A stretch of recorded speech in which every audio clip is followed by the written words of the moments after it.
సుప్రీంకోర్టులో AP deputy speaker రఘురామకృష్ణరాజుకు భారీ shock తగిలింది. ఇండ్ భారత్ కేసులో ఇచ్చిన స్టే ఎత్తివేసింది.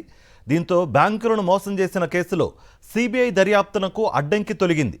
ఎఫ్ఐఆర్ నమోదుకు ముందు నిందితులకు షోకాజ్ నోటీసులు అవసరం లేదని సుప్రీంకోర్టు క్లియర్ కట్గా చెప్పేసింది.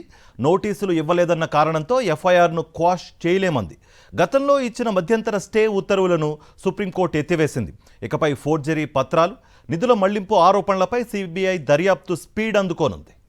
వందల కోట్ల రూపాయల ప్రజాధనాన్ని బ్యాంకుల నుంచి రుణాల రూపంలో తీసుకుని ఎగ్గొట్టిన వ్యవహారంలో మాజీ ఎంపీ, ప్రస్తుత AP assembly deputy speaker Kanumuri Raghuramakrishnaraju, ఆయన చైర్మన్, ఎండీగా ఉన్న ఇండ్ భారత్ కంపెనీకి సుప్రీంకోర్టులో గట్టి ఎదురుదెబ్బ తగిలింది. బ్యాంకు రుణాలు ఎగ్గొట్టినందుకు నమోదు చేసిన కేసులో దర్యాప్తు చేపట్టేందుకు సిబిఐకి లైన్ క్లియర్ చేసింది. ఈ కేసు విషయంలో ముందుకెళ్లొద్దంటూ 2022 సెప్టెంబర్ 30న తానిచ్చిన మధ్యంతర ఉత్తర్వుల్ని సుప్రీంకోర్టు ఎత్తివేసింది. అలాగే కేసులు నమోదు చేసే ముందు సిబిఐ తమకు నోటీసులు ఇవ్వలేదని, ఇది సహజ న్యాయ సూత్రాలకు విరుద్ధమన్న రఘురామకృష్ణరాజు ఆయన కంపెనీ వాదనను సుప్రీంకోర్టు తోసిపుచ్చింది. ఎఫ్ఐఆర్ నమోదు సమయంలో నిందితులకు ముందస్తు నోటీసు ఇవ్వాల్సిన అవసరం లేదని తేల్చి చెప్పింది. ఈ మేరకు ప్రధాన న్యాయమూర్తి జస్టిస్ సూర్యకాంత్, న్యాయమూర్తి జస్టిస్ జోయ్ మాల్యా బాగ్చి ధర్మాసనం మంగళవారం తీర్పు వెలువరించింది. రఘురామకృష్ణరాజు, ఆయన చైర్మన్, ఎండీగా ఉన్న ఇండ్ భారత్ పవర్, ఇండ్ భారత్ ఇన్ఫ్రాలతో సహా ఇతర అనుబంధ సంస్థలు పలు ఆర్థిక సంస్థల నుంచి దాదాపుగా 947.71 కోట్ల రుణం తీసుకున్నాయి. అలాగే పలు జాతీయ బ్యాంకుల కన్సార్షియా నుంచి కూడా 826.17 కోట్ల రుణాలు తీసుకున్నాయి. థర్మల్ పవర్ ప్రాజెక్టులు ఏర్పాటు చేస్తామంటూ బ్యాంకుల నుంచి తీసుకున్న ఈ రుణాలను రఘురామకృష్ణరాజు కంపెనీలు దారి మళ్లించాయి. ఇతర బ్యాంకుల్లో ఫిక్స్డ్ డిపాజిట్లు చేశారు. విచిత్రం ఏంటంటే ఫిక్స్డ్ డిపాజిట్లను మళ్లీ తనఖా పెట్టి మరోసారి రుణాలు తీసుకున్నారు. ఈ మొత్తాన్ని కూడా దారి మళ్లించారు. మే 2012 నుంచి మే 2017 వరకు 5 ఏళ్ల పాటు నిర్వహించిన ఫోరెన్సిక్ ఆడిట్లో ఈ అక్రమాలు వెలుగు చూశాయి. రుణాల ఎగవేతపై, రఘురామకృష్ణరాజు మోసాలపై పలు ఆర్థిక సంస్థలు, బ్యాంకుల కన్సార్షియం 2019లో సిబిఐకి ఫిర్యాదు చేశాయి.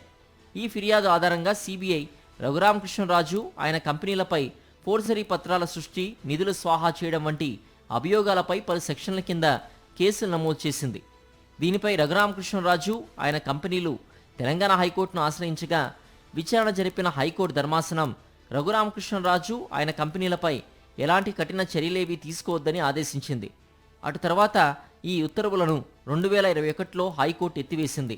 హైకోర్టు ఇచ్చిన ఈ ఉత్తర్వులను సవాల్ చేస్తూ రఘురామకృష్ణరాజు, ఆయన కంపెనీ ఇండ్ భారత్ సుప్రీంకోర్టును ఆశ్రయించగా 2022లో సుప్రీంకోర్టు ధర్మాసనం రఘురామకృష్ణరాజుపై నమోదు చేసిన కేసులో ముందుకెళ్లొద్దని సిబిఐని ఆదేశిస్తూ మధ్యంతర ఉత్తర్వులు ఇచ్చింది. తాజాగా ఈ వ్యాజ్యంపై సిజేఐ జస్టిస్ సూర్యకాంత్ ధర్మాసనం విచారణ జరిపింది. కేంద్ర ప్రభుత్వం తరఫున solicitor general yes Tushar Mehta వాదనలు వినిపించారు. కాగా రఘురామకృష్ణరాజు తరపున న్యాయవాదులు వాదిస్తూ తమకు సహజ న్యాయ సూత్రాల ప్రకారం నోటీసు ఇవ్వలేదని, తమ వాదన వినకుండానే కేసులు పెట్టారని అభ్యంతరం వ్యక్తం చేశారు. హైకోర్టులో ఇంకా తుది తీర్పు రాలేదని, తమకు వాదన వినిపించే హక్కు కల్పించలేదని ధర్మాసనం దృష్టికి తెచ్చారు. ఫ్రాడ్ డిక్లరేషన్ వల్లే ఎఫ్ఐఆర్ వచ్చిందని, కాబట్టి రక్షణ కల్పించాలని కోరారు. ఇరుపక్షాల వాదనలు విన్న ధర్మాసనం ఎఫ్ఐఆర్ నమోదు చేసే దశలో అది వర్తించదని స్పష్టం చేసింది. గతంలో ఇచ్చిన మధ్యంతర ఉత్తర్వుల్ని ఎత్తివేసింది.